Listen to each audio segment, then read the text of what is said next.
proves my very point. On there, it's Sagunto, and it's also Sagunt. You can have either... What? I know it's not on the Costa Blanca. Look, we're heading that way. Or at least we're on the coast now. Costa de Valencia. We're going south. We'll be there before you know it, don't worry. But this place, you've got to see it. Full of history. Romans were here. Hey, big style, but I don't actually see any evidence of it as yet. What? Oh yeah, I'd say using my knowledge, I'd say that's pretty obviously Roman, and a grain store or a barracks. What? It's the doorway into a circus. That's right. Clear as the nose on your face. Absolutely. A circus. Yeah, and it went under there, and most of it's buried under those buildings, and can you imagine what's under this car park? I mean, their place is just littered with it. Obviously, a circus. Brilliant. But nothing compared with what we're going to see. Oh. What did you do on Saturday mornings when you were a kid? Edited encyclopedias. I used to watch the Monkeys and the Banana Splits. Na na na na na na na. Do you really not remember the Banana Split? The big... Hey, we saw a little bit of Roman Sagunta, or Sagunt, before. The Romans called it Saguntum, by the way. This bit... Wow!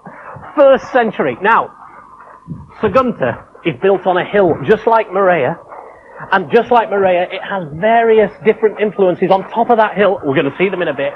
But in one bit of the hill, where it was nicely curved already, the Romans built an amphitheatre.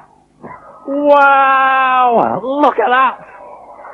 The kids are getting into it. That's what it's all about, you see, getting inspired by history. Who knows what it will lead to in their lives? You may have noticed, what with that big building there and the marble on the seats, that it's been modified a bit.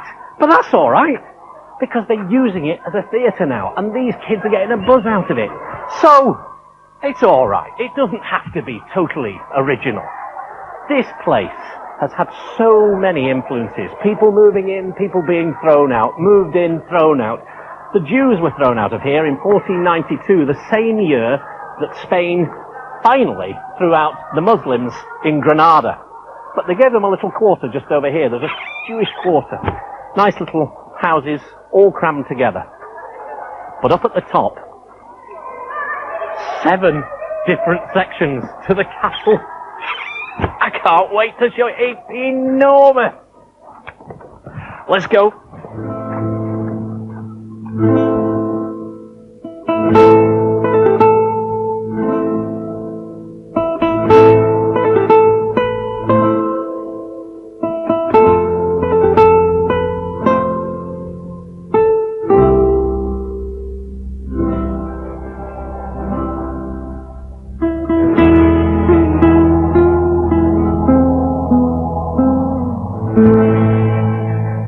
That's it.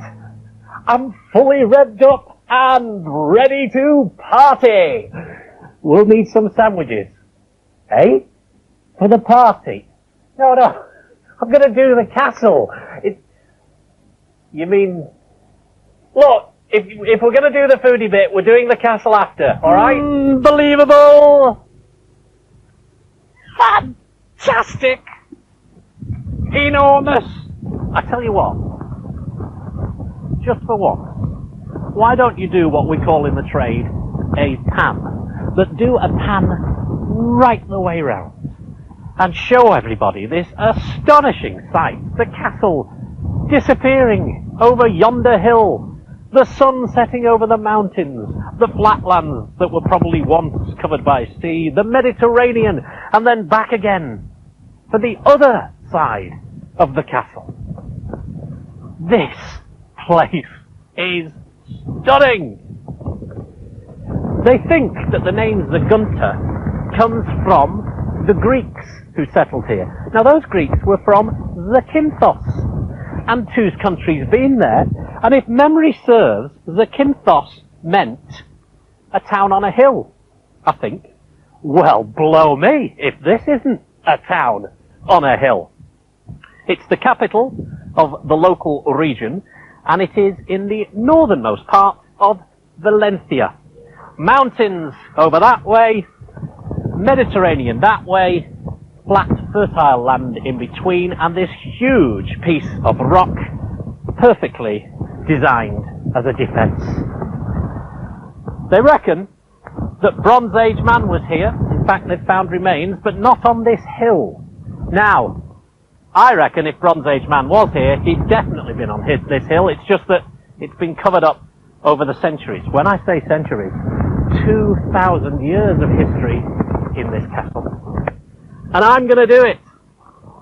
But first of all, you're going to get me completely in the mood with some lovely photographs and some lovely music and some lovely sunshine.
I don't believe this. The sun is nearly setting on this programme.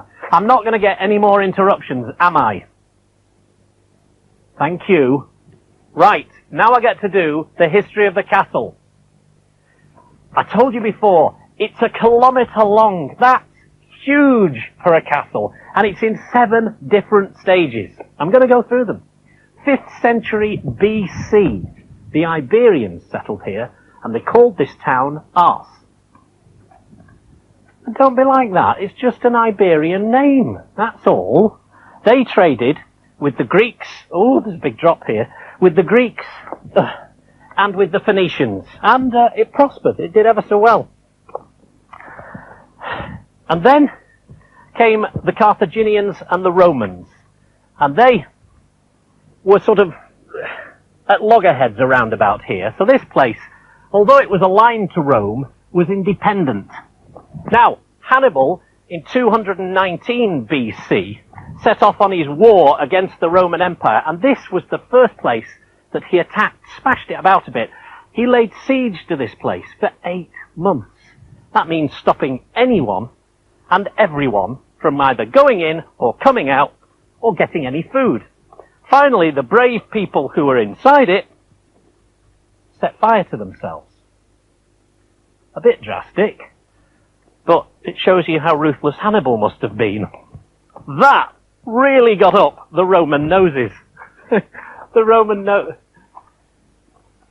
And that started the Second Punic War. The Romans came back, got victory, and started building this place up proper. When the Arabs moved in, they turned it into a fantastic place. They put all sorts of luxurious stuff in here. And they weren't kicked out. That was, by the way, in the 8th century. But they weren't kicked out until the 11th century, when El Cid came in. He didn't quite do the job proper, because it was James I who finally finished off the Moors. El Conquistador again, James I of Aragon. Finally, the castle took a bit of a hammering during the Spanish War of Succession. There you go. One of the most remarkable castles we have ever seen. Sativa was an important town and city, perhaps because of its castle. Now, I've always said a castle has to have a good position. They don't get much better than this. Look at that. It's actually two castles in one. That is the major castle up on the other side of the hill, and we are in the minor castle. I'm just going to jump down by your side, so move over the top. It's a bit cramped, but that was the whole idea. The Romans built a fort here because this hill was right next to Via Augusta, their road from Rome to Cartagena. And then the Moors came along and built something slightly more substantial, because they were not only warring with the Christians, they used to war amongst themselves, and this was a perfect defensive position. James I of Aragon, our old friend, the conquistador, he came along and starved out the Moors from this part of the castle, but the Moors in the other part stayed there for 2 years. In fact, I have a quote here. Woo! It says, it's written by Bernat Desclot in 1283. It says, "It is two castles on one mountain. The mountain is so rough that you cannot climb up but through one side only, and at that side 20 men would guard against 10,000. Has many servants, weapons, and enough food to last for 3 years. Blimey. Impressive or what? 1707, the Spanish War of Succession. The Austrians built it up a little bit, and it was an English general who finally handed it over to the Spanish. It then became a prison for political prisoners, princes and princesses who were thrown into the dungeons. Ghost stories. You go and have a look at the castle and the town, and I'll check something else out.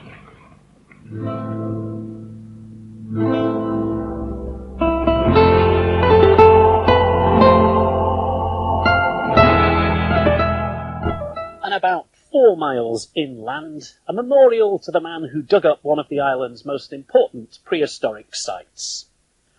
1 minute digging up the past, the next minute past digging up anything. You know, you're right about this island. It's more than just a tourist strip, hire cars and Claudia. It is actually full of fascinating stuff, like these, the square version of the round one we've just seen. A square taliot, which is where the people get their name from, taliots.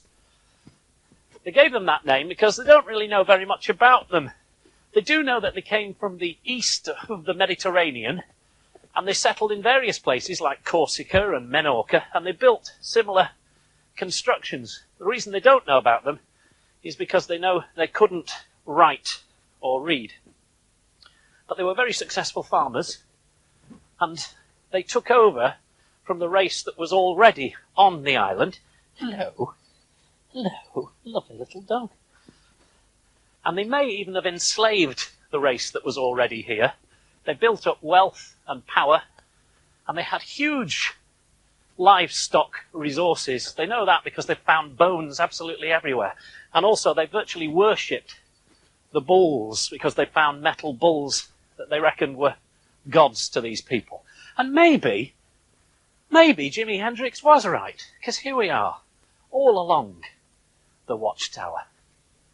I can see him here, you know, playing his guitar, left-handed, upside down. No, maybe not. Come on, Rover.